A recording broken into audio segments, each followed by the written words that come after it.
Alléluia, alléluia, alléluia. Vivons la restauration au nom puissant de notre Seigneur Jésus-Christ. Le Dieu de mon appel, c'est Jésus. Le Dieu de la restauration, c'est Jésus. Le Dieu des restaurés, c'est Jésus. Le Dieu de mon ministère, c'est Jésus. Celui qui nous a sauvés, c'est Jésus. Celui qui nous a restaurés, c'est Jésus. Mon frère, ma soeur, donne ta vie à notre Seigneur Jésus-Christ. Le Dieu des restaurés, c'est Jésus. Le Dieu de la restauration, c'est Jésus. Le Dieu qui bénit, c'est Jésus. Le Dieu qui purifie, c'est Jésus. Le Dieu qui nous sauve, c'est Jésus. Le Dieu des restaurés, c'est Jésus. Le Dieu de mon appel, c'est Jésus. C'est Jésus, le Seigneur Jésus. Amen. Bien-aimés dans le Seigneur, si vous nous voyez encore en ce moment, c'est une grâce, je suis vraiment dans la joie. Cette joie est vraiment immense parce que en Jésus-Christ, il faut être toujours dans la joie. Malgré tout ce que l'ennemi va faire, nous sommes toujours dans la joie. Oui, parce que c'est une recommandation des Écritures. La Bible nous dit, soyez toujours joyeux. Alléluia. Par le Saint-Esprit, l'apôtre Paul nous a dit, soyez toujours joyeux. Dans 1 Thessaloniciens 5, verset 16, il dit, soyez toujours joyeux. C'est une recommandation, c'est un ordre. Et si nous ne sommes pas joyeux, ça montre que nous avons donné la victoire à l'ennemi. Mais l'ennemi ne sera jamais victorieux. Lui, il est vaincu au nom de Jésus. Satan est vaincu au nom de Jésus. Les démons sont vaincus au nom de Jésus. Oui. Bien-aimés dans le Seigneur, vous savez, notre appel, notre ministère, c'est un ministère vraiment mis à part. Ce n'est pas un ministère charnel. C'est pourquoi la chair ne compte pas chez nous. Ce qui compte, c'est l'esprit. Alléluia. Ce qui compte, c'est l'esprit. C'est pourquoi nous sommes dans une consécration totale pour le ministère. Beaucoup me demandent, il y a certains qui me disent, certains collaborateurs qui me disent, mais apôtre, mais on sent toujours que vous ne grossissez pas. Vous ne prenez pas de poids. Et je leur dis, si moi je grossis, vous allez mourir. Alléluia. Parce que nous sommes dans un ministère original. Et c'est pourquoi notre évangile s'appelle évangile de la volonté originelle. Les gens vont toujours demander pourquoi l'évangile de la volonté originelle. Et c'est pourquoi nous avons adopté un régime selon l'inspiration que le Seigneur Jésus-Christ nous a donné. Nous avons adopté un régime.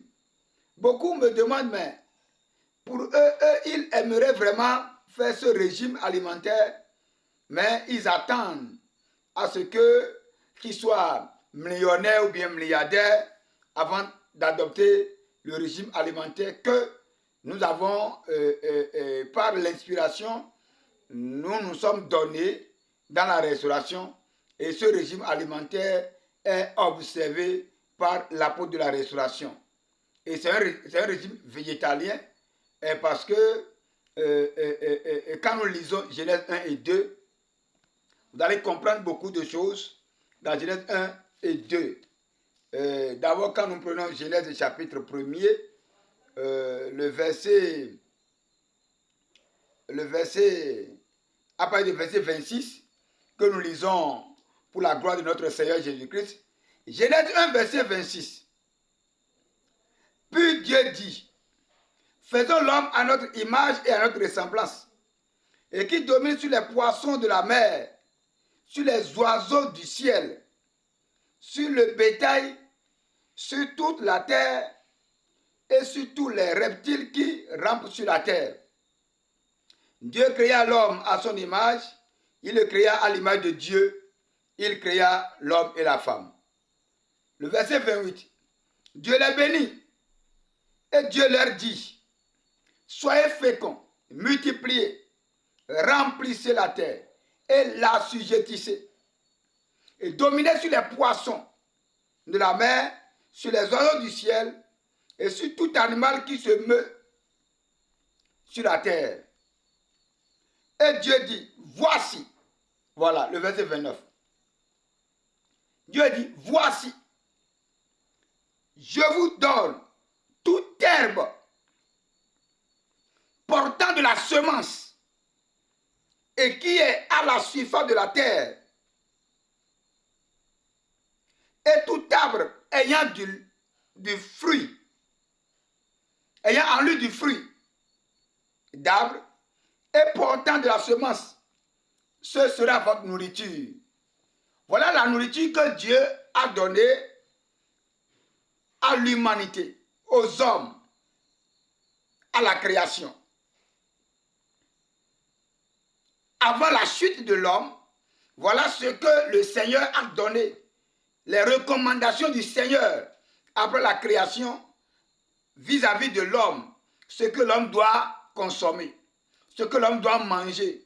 Et Dieu dit aussi, Dieu a dit dans le verset 30 que et à tout animal de la terre, et à tout oiseau du ciel, et à tout ce qui se meut sur la terre, ayant en soi un souffle de vie, je donne toute bête portant pour nourriture. Et cela fut ainsi.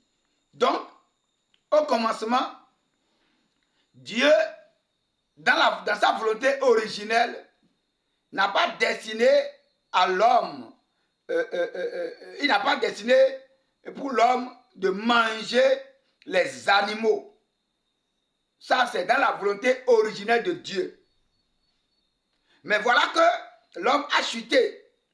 L'homme a écouté. Au lieu d'écouter la parole de Dieu, l'homme a écouté la parole de Satan. Du coup, l'homme est rentré dans une volonté de Dieu qui appelle la volonté permissive. Et cette volonté permissive nous autorise à manger les animaux, à manger tout ce qui est sur la terre, tout ce qu'on peut manger. Alléluia. Donc ce n'est pas que nous sommes contre ceux qui mangent la viande, ceux qui mangent le poisson. La restauration n'est jamais contre ça. Donc ce n'est pas une imposition. Mais selon l'ordre que nous avons reçu, selon le ministère que nous avons reçu, il est donné. C'est un impératif, c'est un ordre pour l'apôtre de la restauration que je suis, de mener une vie végétalienne. Et si le Seigneur tarde à venir, après moi, si le Seigneur tarde à venir, si je vis très longtemps sur cette terre, et que le Seigneur tarde à venir, et que ma chair est fatiguée, et je dois me reposer, je dois laisser la place à un autre apôtre de la restauration qui aussi va continuer par observer ce régime alimentaire, régime végétalien. Donc c'est pourquoi nous ne pouvons pas grossir. On ne peut jamais prendre de poids. Alléluia. On ne veut même pas. Donc nous sommes très heureux d'être comme ça, d'être très simple parce que c'est la simplicité. La restauration, c'est la simplicité. Ce n'est pas de l'orgueil, ce n'est pas de l'égoïsme, ce n'est pas le matu vu. Parce que le Seigneur Jésus-Christ n'est pas, il a dit que c'est un Dieu qui résiste aux orgueilleux. Alléluia. Je suis très content du fait que je nous explique ce régime alimentaire. Et ce régime alimentaire est considéré comme un jeûne perpétuel pour l'apôtre durant toute sa vie. Donc c'est un jeûne perpétuel. Et donc c'est-à-dire la nourriture charnelle, ce n'est pas ça qui est notre problème. Parce que, regardez bien, lorsque le Seigneur Jésus-Christ est venu, était le palais sur cette terre, où les disciples sont partis acheter de la nourriture, lui, il a dit que sa nourriture, c'est de faire la volonté de celui qui l'a envoyé. C'est faire la volonté de Dieu. Donc nous, notre nourriture, ce qui est vraiment appréciable pour nous, c'est pourquoi lorsque nous sommes en train de prêcher la parole, si on est avec la parole de Dieu, on n'a même plus envie de manger parce que c'est la nourriture aussi. Ça nous rassasie. Ça nous donne la joie. Et on ne le sent même plus. On a faim ou bien même on a soif. On n'a pas soif. Quand nous prêchons la parole, je peux prêcher la parole de Dieu du matin jusqu'au soir pendant 3 jours sans avoir soif. Parce qu'il est dit que la parole de Dieu, c'est comme de l'eau. Et nous buvons. C'est comme de l'eau. Et nous buvons. Et nous buvons. Alléluia. Je bois cette eau-là. Et aussi, je ne suis pas contre ceux qui prêchent et qui ont soif. Ça dépend du degré de l'esprit. Ça dépend de leur foi. Parce que nous voyons beaucoup qui prêchent la parole, mais qui ont des bouteilles d'eau à côté. Nous avons déjà dépassé l'étape là. Alléluia. Ce n'est pas que nous sommes meilleurs plus qu'eux. On n'est pas meilleurs plus que personne. C'est le Seigneur Jésus-Christ seul qui est meilleur. On n'est pas meilleur plus que des gens, mais chacun est dans sa dimension donnée. Voilà un peu l'explication de régime alimentaire de l'apôtre. Et c'est ça qui fait que nous avons une corpulence naturelle, simple. On n'est pas, on ne prend pas du poids et on ne souhaite même pas prendre du poids. Parce que le Seigneur Jésus-Christ nous a fait comme ça.